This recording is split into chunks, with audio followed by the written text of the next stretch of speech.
All right, everybody, get ready because we're diving deep today into a Thanksgiving showdown. It's stuffing versus dressing. You know, Thanksgiving is great for family and everything, but let's be real. The food is a huge part of it, and especially in the South, this debate is way more than just what's on your plate. It's like a culinary war. You're absolutely right. And you know it's so interesting. Despite all the passionate opinions out there, both stuffing and dressing come from the same ancestor, bread pudding. Think about it. Centuries ago, people were already pros at using leftover bread, turning Yeah. it into this hearty, amazing dish. So in a way, stuffing and dressing are just Thanksgiving versions of that same smart idea. Wow, I didn't see that coming. So just to make sure everyone's on the same page, Yeah.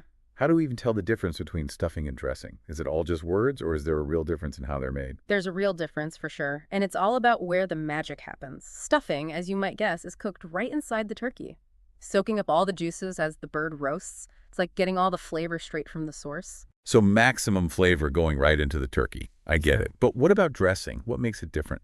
Dressing takes a different route, especially in the South. It's usually made with cornbread and cooked separately in a casserole dish. This way, the cornbread gets its own special texture. A little more crumbly, not as dense as stuffing.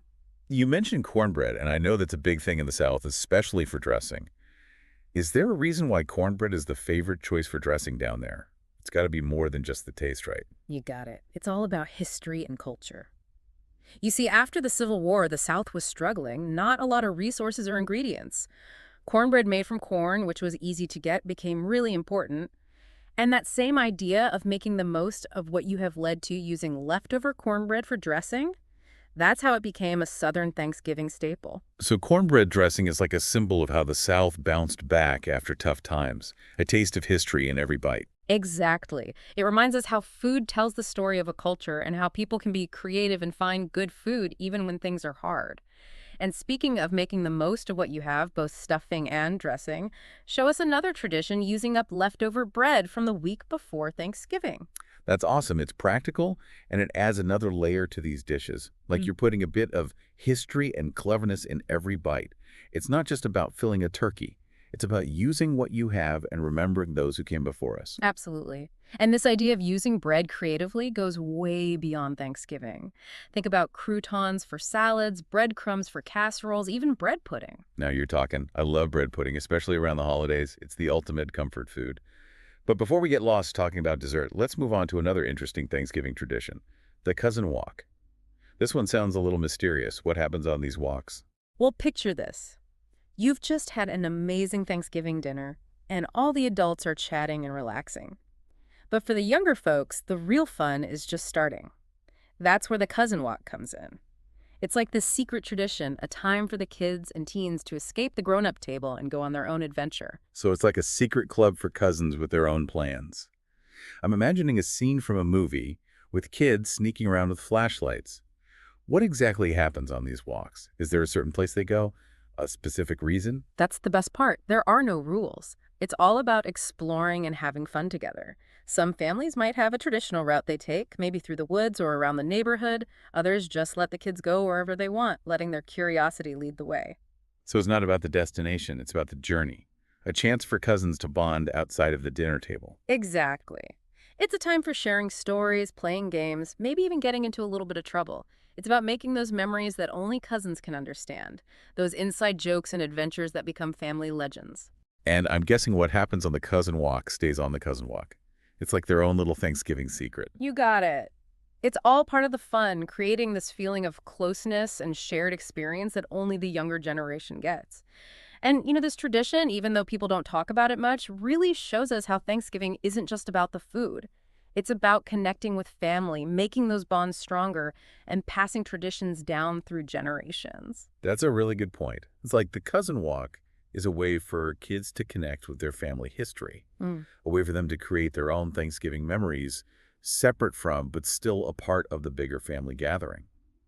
And while we're talking about passing down traditions, I'm curious about the different ways stuffing and dressing are made in different places. Our sources say that the debate is especially big in the South. Why do you think that is? I think it's because the South has such a strong connection to its food and the history behind certain dishes. Like we talked about earlier, cornbread dressing is really important in Southern cooking. It's a dish that's deeply connected to the history of the region, and represents a link to the land and the people who have lived there for so long. So it's more than just the food itself. It's about keeping those traditions alive that have been passed down for generations and celebrating that shared heritage. Exactly. And in the South, those food traditions are often mixed in with family stories, personal memories, and a feeling of belonging. So when someone says cornbread dressing isn't the best, it's almost like they're attacking a part of what it means to be Southern. I could definitely see why that would start some heated arguments. It's amazing how food can bring up such strong feelings and cultural connections, and it makes me wonder how these traditions will change over time.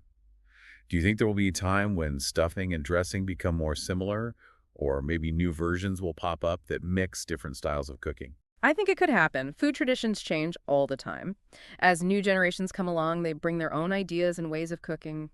We might see more dishes that combine stuffing and dressing, or even more vegetarian versions. Who knows, maybe one day everyone will love both stuffing and dressing and there won't be any rivalry at all. That's a great thought. A Thanksgiving where everyone's happy with the food, Yeah, no matter what side they're on. It reminds us that in the end, it's not about which dish is better. It's about celebrating together as families and communities. that's what makes Thanksgiving so special, taking time to appreciate what we have and enjoy being with loved ones. I agree. And on that note, I think it's time to wrap up our deep dive into the world of stuffing versus dressing and all the amazing traditions that come with this holiday. It's been great exploring these food and culture topics with you and our listeners. Hopefully, we all have a better understanding of the history, the stories, and the feelings that go into every Thanksgiving meal. Definitely. And before we go, we want to hear from you, our listeners. What are your favorite Thanksgiving traditions? Are you team stuffing or team dressing? Do you have any special memories or stories about these dishes?